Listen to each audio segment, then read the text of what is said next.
In the name of God, in whom we live and move and have our being. Amen. Amen. Please be seated.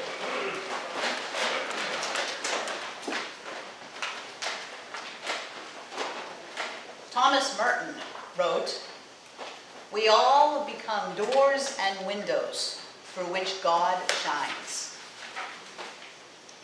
This Sunday we celebrate the feast of the Transfiguration, which falls on August 6th every year. We don't often have it actually fall on a Sunday, but here we are. Transfiguration is the name given to the event that's described in today's gospel. This event is written about in the Gospels of Matthew and Mark and Luke, and it's also referred to in the second letter of Peter, which we also heard this morning. That kind of repetition automatically indicates that something very important is going on here, and we should probably give it our full attention and our sustained reflection as well. And so in this story, Jesus takes his inner circle of disciples, Peter and James and John, and they go up the mountain to pray. While there, something happens to Jesus. Something very strange and very miraculous. He suddenly changes before their eyes. One minute, he looks like their same old familiar first century Palestinian friend. And then, he became dazzling white, as the light of heaven, the light of God, was shining in him and through him and all around him. And he was no longer alone with them. Suddenly, Moses and Elijah, the great Old Testament figures representing the law and the prophets, appear with Jesus as well. And they're having a little conversation, a little discussion about the completion and the consummation of Jesus' mission on earth, which will happen soon enough because this event takes place right before his entry into Jerusalem, prior to his passion and death and resurrection. The disciples, who are admittedly a bit clueless at times, seem to get this. They immediately seem to understand the significance of this amazing revelation of God, from God, of God, in Jesus the Christ. And that's great. So 2 points for the disciples.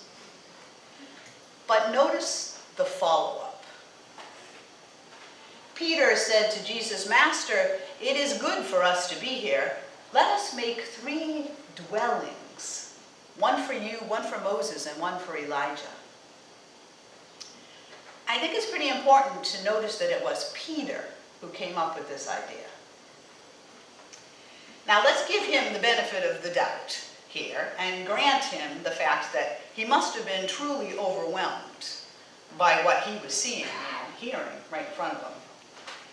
I think the rest of us human beings can certainly understand that. But look at his solution.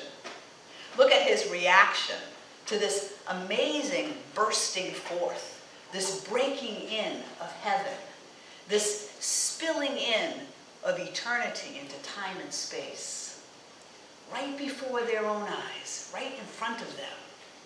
Look at Peter's immediate reaction. "Okay, Jesus, so we're going to build a church." That's what he said, really. 3 churches, in fact. One for you, one for Moses, and one for Elijah. We could call them Christ Church, Moses Church, and Elijah Church. What do you think? Peter wanted to build a dwelling place, a home, a structure, a specific, static, stationary place to commemorate God and to house this truly amazing revelation of the glory of God. But then, God had something to interject. God had something to say about it. "This is my son, my chosen, my beloved. Listen to him." This is God's only line line in the entire New Testament. Did you know that? God has one thing and one thing only to say in the New Testament.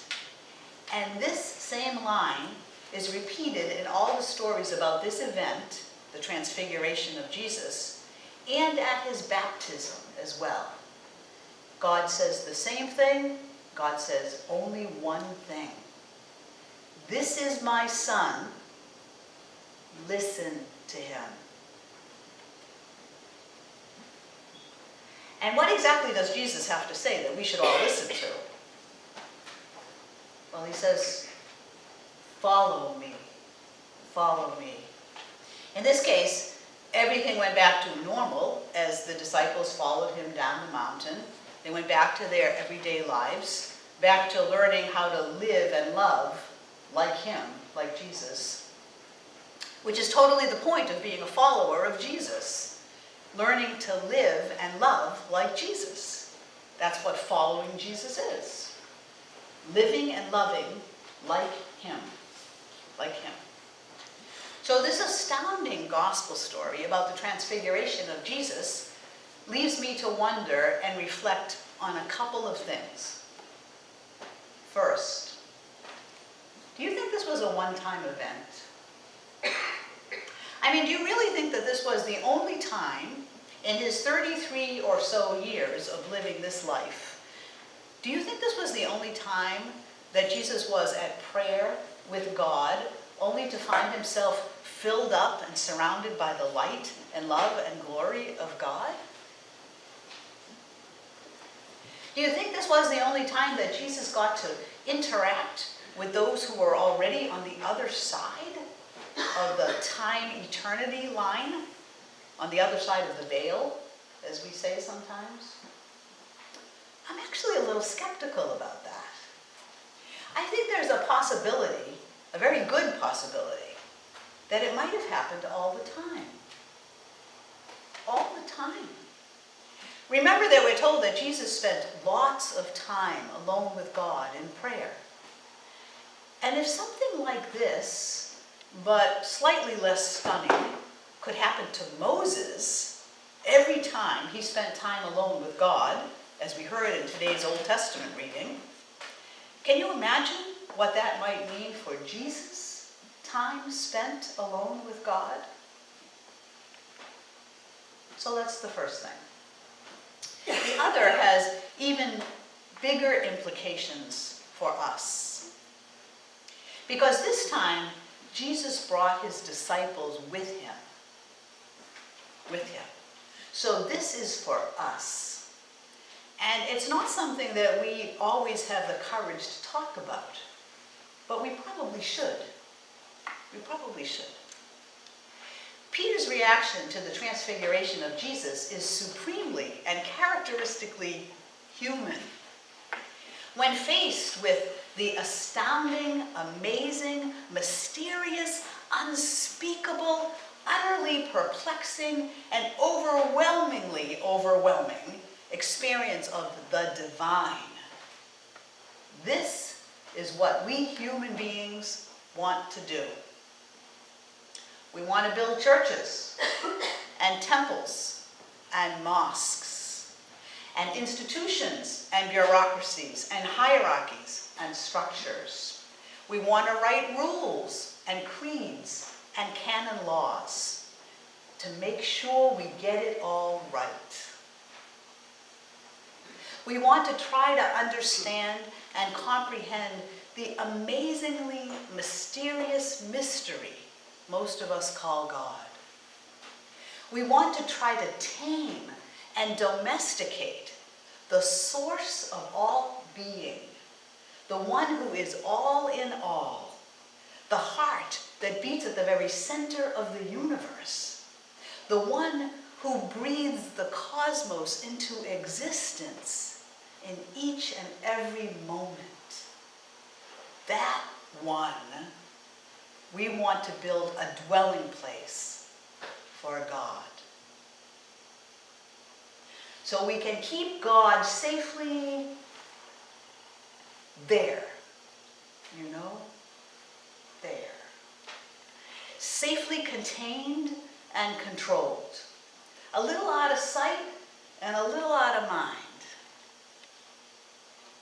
in a nice little dwelling place. But God doesn't need a dwelling place, because God's dwelling place is us. It's us. Jesus came to show and to tell us that. God's dwelling place is everyone and everything that God has created. God's dwelling place is us. You know, Jesus never said, "Worship me." He never said that. Jesus always said, "Follow me. Follow me." He said it again and again and again. Now, personally, I don't think there's anything wrong with worshiping Jesus. I rather like it, actually, and I think you probably do as well. But we can never, ever use that as an alternative, as a cop-out, a smokescreen, an excuse, a cover-up, as a substitution for actually following Jesus. Our life with God doesn't end in church on Sunday mornings. It starts here. It starts here. It begins here. This is only the beginning. Whenever we read about Jesus in the Bible, we should always remember that we are called to live and love like Jesus. What Jesus did, we should do. What Jesus said, we should say. As Jesus loved, we should love. The way that Jesus was with others, we should be with others. As Jesus stood for justice, we should stand for justice. As Jesus served, we should serve. The way Jesus lived, we should live. And yes, friends, the way Jesus died, we should die. Giving our lives away for others in ways large and small. Like all the stories about Jesus in the Bible, this story about the Transfiguration isn't just about Jesus. It's not just about Jesus. It's about us as well.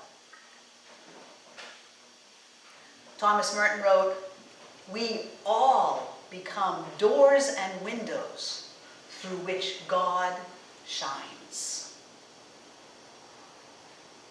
And Jesus said, "Follow me." Amen.